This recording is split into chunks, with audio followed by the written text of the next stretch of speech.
श्रीमद्वाल्मीकि रामायण युद्धकांड अध्याय 101 श्रीराम का विलाप तथा हनुमान जी की लाई हुई औषधि के सुषेण द्वारा किए गए प्रयोग से लक्ष्मण का सचेत हो उठना। महाबली रावण ने शूरवीर लक्ष्मण को अपनी शक्ति से युद्ध में धराशायी कर दिया था। वे रक्त के प्रवाह से नहा उठे थे।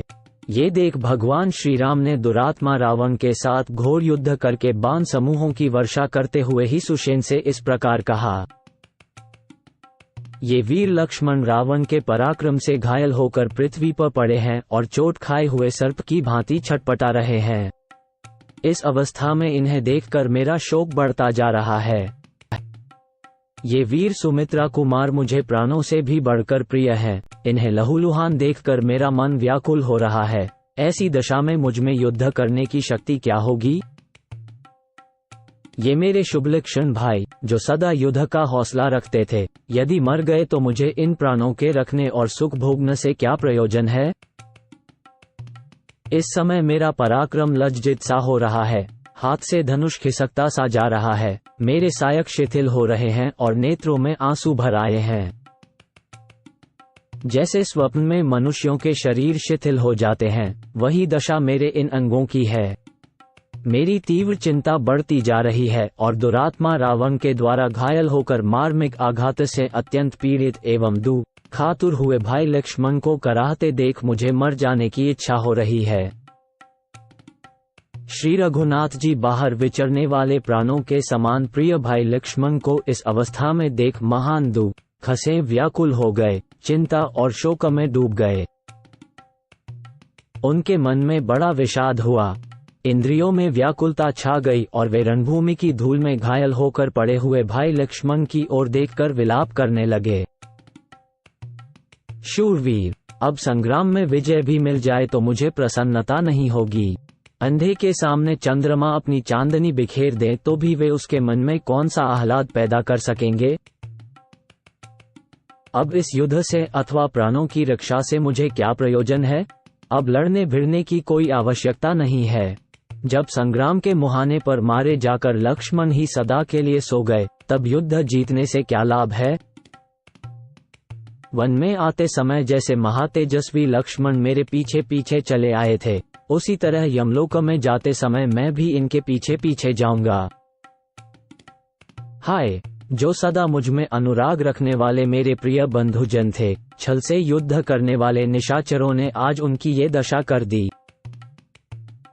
प्रत्येक देश में स्त्रियां मिल सकती हैं, देश देश में जाति भाई उपलब्ध हो सकते हैं, परंतु ऐसा कोई देश मुझे नहीं दिखाई देता जहां सहोदर भाई मिल सके। दुर्धर्ष वीर लक्ष्मण के बिना मैं राज्य लेकर क्या करूंगा? पुत्रवत्सला माता सुमित्रा से किस तरह बात कर सकूंगा? माता सुमित्रा के दिए हुए उलाहने को कैसे सह सकूंगा? माता कौशल्या और कैकेयी को क्या जवाब दूंगा? भरत और महाबली शत्रुघ्न जब पूछेंगे कि आप लक्ष्मण के साथ वन में गए थे, फिर उनके बिना ही कैसे लौट आए, तो उन्हें मैं क्या उत्तर दूंगा? अतः मेरे लिए यहीं मर जाना अच्छा है। भाई बंधुओं में जाकर उनकी कही हुई खोटी खरी बातें सुनना अच्छा नहीं। मैंने पूर्व जन्म में कौन सा अपराध किया था जिसके कारण मेरे सामने खड़ा हुआ मेरा धर्मात्मा भाई मारा गया? हा भाई नरश्रेष्ठ लक्ष्मण, हा प्रभावशाली शूरप्रवर, तुम मुझे छोड़कर अकेले क्यों परलोक में जा रहे हो? भैया, मैं तुम्हारे बिना रो रहा हूँ। तुम मुझसे बोलते क्यों नहीं हो? प्रिय बंधु, उठो, आंख खोलकर देखो, क्यों सो रहे हो? मैं बहुत दुखी हूँ, मुझ पर दृष्टिपात करो। महाबाहो, पर्वतों और वनों में जब मैं शोक से पीड़ित हो प्रमत्त एवं विषादग्रस्त हो जाता था, तब तुम ही मुझे धैर्य बंधाते थे। फिर इस समय मुझे क्यों नहीं सांत्वना देते हो? इस तरह विलाप करते हुए भगवान श्री राम की सारी इंद्रियां शोक से व्याकुल हो उठी थी। उस समय सुषेण ने उन्हें आश्वासन देते हुए यह उत्तम बात कही। पुरुष सिंह, व्याकुलता उत्पन्न करने वाली इस चिंतायुक्त बुद्धि का परित्याग कीजिए, क्योंकि युद्ध के मुहाने पर की हुई चिंता बाणों के समान होती है और केवल शोक को जन्म देती है। आपके भाई शोभावर्धक लक्ष्मण मरे नहीं हैं। देखिए, इनके मुख की आकृति अभी बिगड़ी नहीं है और न इनके चेहरे पर कालापन ही आया है। इनका मुख प्रसन्न एवं कांतिमान दिखाई दे रहा है। इनके हाथों की हथेलियां कमल जैसी कोमल हैं, आंखें भी बहुत साफ हैं। प्रजानाथ, मरे हुए प्राणियों का ऐसा रूप नहीं देखा जाता है। शत्रुओं का दमन करने वाले वीर, आप विषाद न करें, इनके शरीर में प्राण हैं। वीर, ये सो गए हैं। इनका शरीर शिथिल होकर भूतल पर पड़ा है। सांस चल रही है और हृदय बारंबार कंपित हो रहा है, उसकी गति बंद नहीं हुई है। ये लक्षण इनके जीवित होने की सूचना दे रहा है। श्री रामचंद्र जी से ऐसा कहकर परम बुद्धिमान सुषेण ने पास ही खड़े हुए महाकपि हनुमान जी से कहा, सौम्य, तुम शीघ्र ही यहाँ से महोदय पर्वत पर, जिसका पता जाम्बवान तुम्हें पहले बता चुके हैं, जाओ और उसके दक्षिण शिखर पर उगी हुई विशल्यकरणी 1, सावर्ण्यकरणी 2, संजीवकरणी 3 तथा संधानी 4 नाम से प्रसिद्ध महौषधियों को यहाँ ले आओ। वीर, उन्हीं से वीरवर लक्ष्मण के जीवन की रक्षा होगी।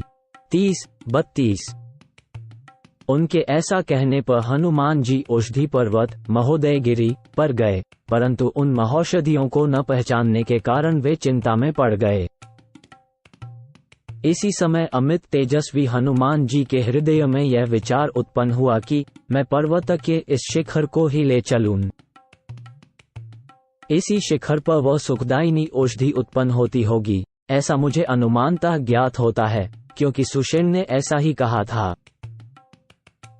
यदि विशल्यकरणी को लिए बिना ही लौट जाऊं तो अधिक समय बीतने से दोष की संभावना है और उससे बड़ी भारी घबराहट हो सकती है। ऐसा सोचकर महाबली हनुमान तुरंत उस श्रेष्ठ पर्वत के पास जा पहुंचे और उसके शिखर को 3 बार हिलाकर उसे उखाड़ लिया। उसके ऊपर नाना प्रकार के वृक्ष खिले हुए थे। वानर श्रेष्ठ महाबली हनुमान ने उसे दोनों हाथों पर उठाकर तौला। जल से भरे हुए नीले मेघ के समान उस पर्वत शिखर को लेकर हनुमान जी ऊपर को उछले। उनका वेग महान था। उस शिखर को सुषेण के पास पहुंचाकर उन्होंने पृथ्वी पर रख दिया और थोड़ी देर विश्राम करके हनुमान जी ने सुषेण से इस प्रकार कहा, कपिश्रेष्ठ, मैं उन औषधियों को पहचानता नहीं हूँ, इसलिए उस पर्वत का सारा शिखर ही लेता आया हूँ। ऐसा कहते हुए हनुमान जी की भूरी भूरी प्रशंसा करके वानर श्रेष्ठ सुषेण ने उन औषधियों को उखाड़ लिया। हनुमान जी का वो कर्म देवताओं के लिए भी अत्यंत दुष्कर था। उसे देखकर समस्त वानर युद्धपति बड़े विस्मित हुए। महातेजस्वी कपिश्रेष्ठ सुषेण ने उस औषधि को कूट पीसकर लक्ष्मण जी की नाक में दे दिया। शत्रु का संहार करने वाले लक्ष्मण के सारे शरीर में बाण धंसे हुए थे। उस अवस्था में उस औषधि को सूंघते ही उनके शरीर से बाण निकल गए और वे निरोग हो शीघ्र ही भूतल से उठकर खड़े हो गए। लक्ष्मण को भूतल से उठकर खड़ा हुआ देख वे वानर अत्यंत प्रसन्न हो साधु साधु कहकर उनकी भूरी भूरी प्रशंसा करने लगे।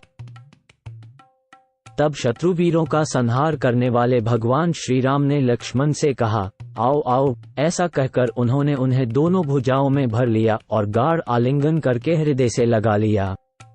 उस समय उनके नेत्रों में आंसू छलक रहे थे। सुमित्रा कुमार को हृदय से लगाकर श्री रघुनाथ जी ने कहा, वीर, बड़े सौभाग्य की बात है कि मैं तुम्हें मृत्यु के मुख से पुनः लौटा हुआ देखता हूँ।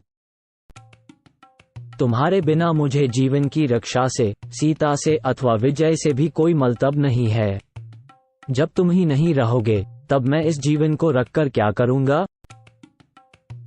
महात्मा रघुनाथ जी के ऐसा कहने पर लक्ष्मण खिन्न हो शिथिल वाणी में धीरे धीरे बोले, आर्य, आप सत्य पराक्रमी हैं। आपने पहले रावण का वध करके विभीषण को लंका का राज्य देने की प्रतिज्ञा की थी। वैसी प्रतिज्ञा करके अब किसी ओछे और निर्बल मनुष्य की भांति आपको ऐसी बात नहीं कहनी चाहिए। सत्यवादी पुरुष झूठी प्रतिज्ञा नहीं करते हैं। प्रतिज्ञा का पालन ही बड़प्पन का लक्षण है। निष्पाप रघुवीर, मेरे लिए आपको इतना निराश नहीं होना चाहिए। आज रावण का वध करके आप अपनी प्रतिज्ञा पूरी कीजिए। आपके बाणों का लक्ष्य बनकर शत्रु जीवित नहीं लौट सकता। ठीक उसी तरह जैसे गरजते हुए तीखी दाढ़ वाले सिंह के सामने आकर महान गजराज जीवित नहीं रह सकता। ये सूर्यदेव अपने दिन भर का भ्रमण कार्य पूरा करके अस्ताचल को नहीं चले जाते, तब तक ही जितना शीघ्र संभव हो सके मैं उस दुरात्मा रावण का वध देखना चाहता हूँ।